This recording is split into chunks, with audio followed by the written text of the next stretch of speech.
Hey guys, welcome back to the 7 Deadly Sins Grand Cross. In today's video, I want to talk about a bit of combat management, about moving skills, about the relationship between the amount of turns you use and the amount of ult gauge you gain, and the way you can actually get an ultimate on the second turn of an arena match if you do start from the second position.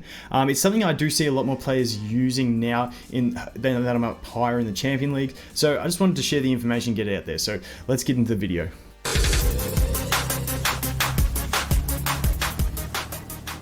So we're just over here in a free battle, just to quickly demonstrate it. It's very simple. If you move an ability, you get an ult gauge. If you merge it, you get an ult gauge. And then if you use ability, obviously you get one as well. So you can merge that first ability, the random card, which there was the Deanne ability, which then it merges. You gain one for the move, one for the merge, and then you can use her two abilities. That gives you 4 ult gauge total. So in arena, if you start second, you start with 1 ult gauge. So on that first turn, you can do that. Then your second turn, you are going to have your ultimate ready. The other way you can do it is if you go first with ult gauge food, it's the same exact thing.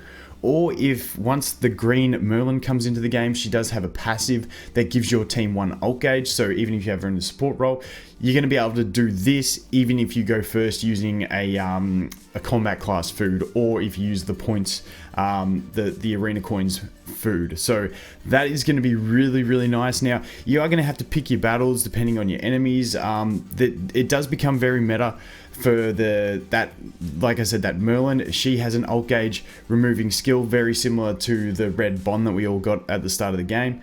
And then also you have the red Helbram who comes into the game, who is a very meta unit as well in an absolutely disgusting arena comp, but he also has it. So it's not going to be optimal to go this if you have other strategies. So it basically depends on the flow of the match, who you're fighting against, but it is very handy to build up extra ult gauge on your turns, because ults are really threatening, and if you can build up enough ult gauge, it can really just shift the tide of battle and which enemy they really want to focus their CC and damage on. So it's really, really nice in arena.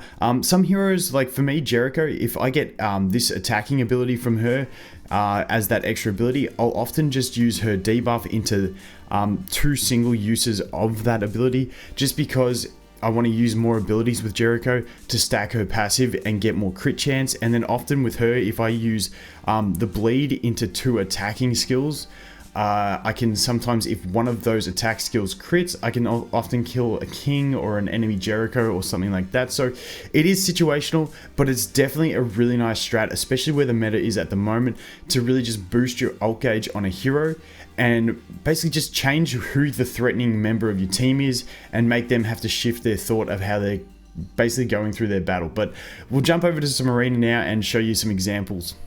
Okay, we're going to jump in here to some geared PvP. What I'm actually going to go ahead and do, because when I do really like this, actually, you know what? We're going to go to gearless PvP because I'm more likely to start second, and then I can show it in this. So Elione is the hero I like bringing in when I come to go second.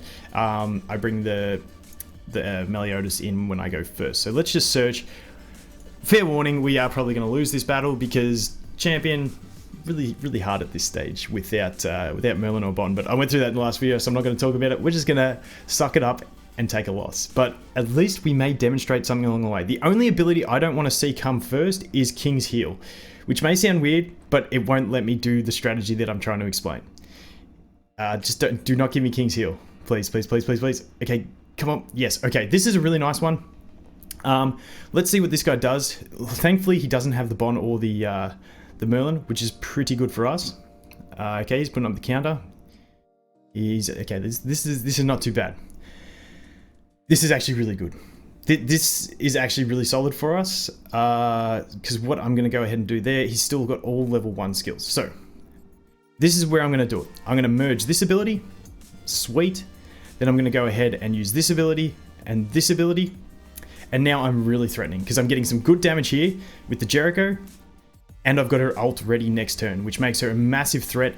Now they're going to want to try and focus down the Jericho or CC her, but I have a King Cleanse ready for it. So this is really solid. And this next turn, what I can also do, if I decide to, is I could move this Elione ability, merge that, use the taunt with him, because they're all single target damage dealers, and then use his other ability, and his ult is ready as well. And you know what? We're just going to do that because they're a fair way off. So we're going to go ahead and do this, just to show the exact same thing. and then we're going to taunt, and then we're going to go ahead and just hit him again. Actually, yeah, we'll just hit him. So now, using that same strategy, I've got 2 heroes with their ults ready, just because I started second, and when you start second in arena, you do get that 1 ult gauge at the start. So now all they can do is attack my Aleone, which makes him in a pretty safe position, and we should be pretty fine. That's good. They're going to do a bit of a heal, which is also good, and that is also good. So what I'm going to do here is, because I want to make sure I land the kill on this king, if I do land the kill, hopefully then it'll target. So just because Jericho's a bit iffy on the crits. If she misses her crit, she's not going to kill. If she gets it, she will. I'm just going to go Jericho ult, and then I'm just going to go his ult, because hopefully he'll kill whoever. And then I'm going to go King's Petrify, because then no one's going to accidentally attack the Meliodas with a normal attack and get the revenge. So we should be good. There you go. The big crit of 134. He's down. Now we're going to get this one. This is the ideal way that I wanted it to happen, but I just had those safeguards in place. And now we're going to go ahead and petrify the Meliodas. And pretty much that's that's a perfect example of the way the system works. I'm happy that actually worked out. Okay, let's just finish this off. But as you can see, because I just find in arena, it's at the moment in the meta with Bonnet and Merlin, it can sometimes be different. But it's a lot about who can get the threat level up with the ultimate. And a lot of people want to kill King. So if you can make one of your other heroes the real threat and they have to focus them, then it is really, really nice. So what we're going to do here is we're not going to do any moving, because the only one we can do is King's heal. And actually, you know what? We may actually do that. We're just going to go ahead and do this. We're going to do King's heal. And then we're going to go ahead and put a bleed over there.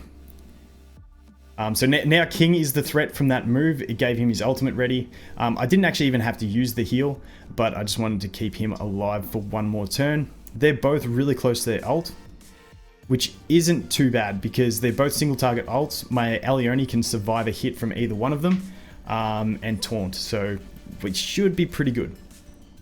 So what I'm going to do here, I'm going to go ahead and use that ult. Then we're just going to he's got counter up, so we're going to go ahead and do that on him. And then we're just going to taunt with the Aleone. Now, he will be able to stun my Aleone with his Meliodas, and then go ahead and attack my King with the Gil Thunder, but it's not too much of a threat to me at this stage, because then they're both out of ult gauge, and we just win. So that's where it's at. Let's have a look. Got a heal. And then we've got the Jericho combo, so we're pretty much game over now. And on this turn, so yeah, he is going to do it. He's going to stun him. Ooh, we got the crit. Nice. But we're still pretty safe, because Jericho next turn is going to have her her ultimate ready, and there's nothing they can really do to stop that. So we should be pretty solid. Oh no, we don't get to move the ability now, so we might not have the ultimate ready. Come on, Jericho, give us a skill. Okay, nice. Now we are good with the Jericho.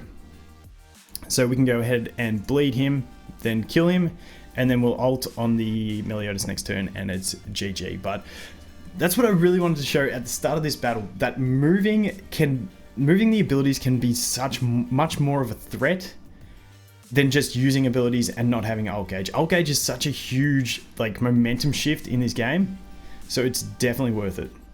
So we're going to go ahead and do ultimate. We'll follow it up with that one, and that is going to be the game. Perfect. Now, what I might do is I might go into a geared PvP battle, and we'll use some ult gauge food, which I still recommend only using the points food at this stage, unless you're really trying to flex and get the highest rank. I'd just keep using the points food. It's just more valuable.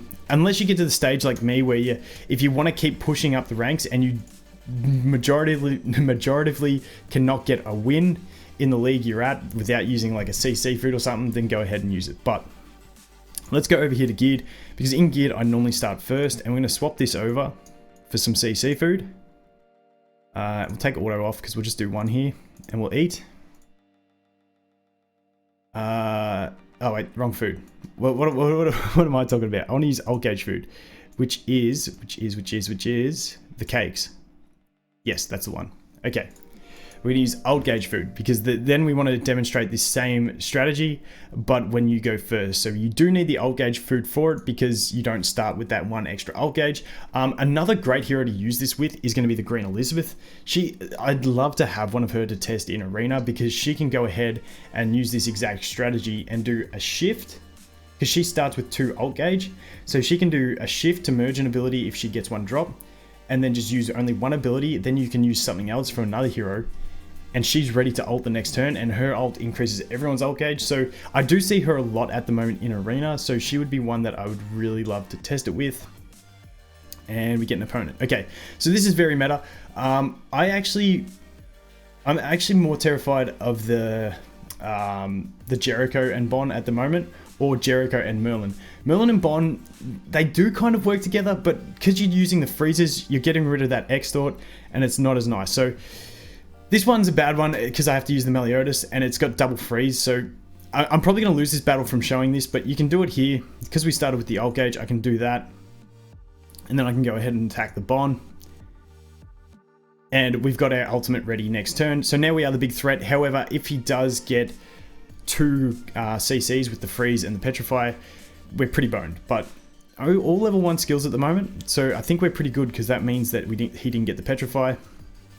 So it's not too bad. I think he's going to go ahead and freeze with the Merlin, is how I think he would play it.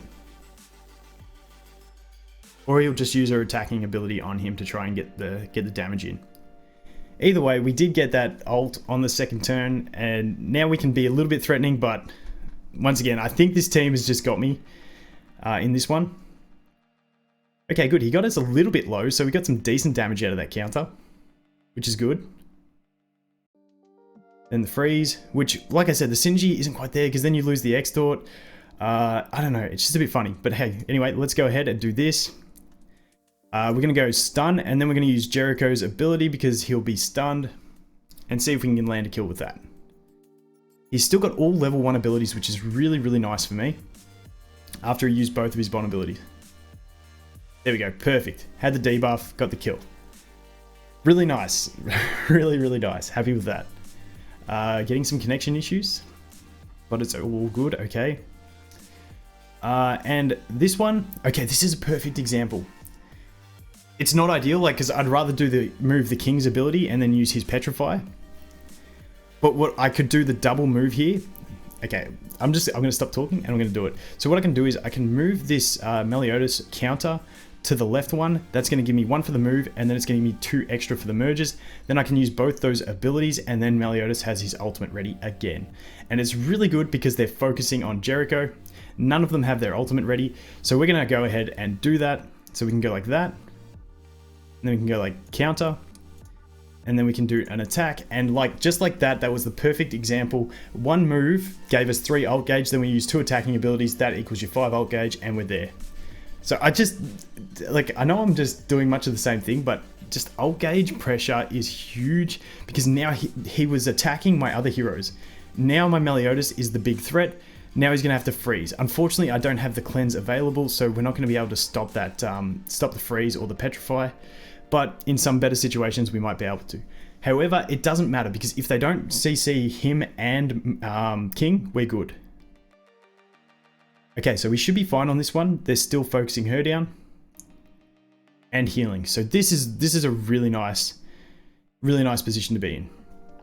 So what we're going to do here is we're going to go ahead, and once again, it's a really nice combo with the Meliodas, because you can do this. You probably won't kill the King, but we will get the stun, and then we should land the kill with the attack there from Jericho, and then we can go ahead here and petrify, and that basically nullifies any threat that this team had to us.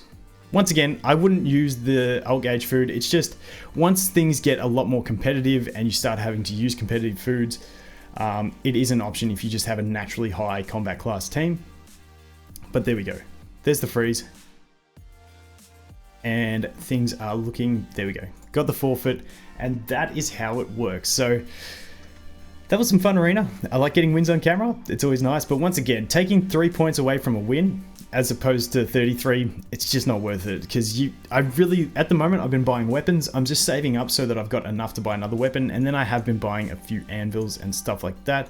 But if we jump over the shop, let's have a check at what we've got in points, because yeah, the points food is just too good a value not to do. If we go to weapons and we go down here, yeah, I've bought the King weapon and I've bought the Jericho weapon.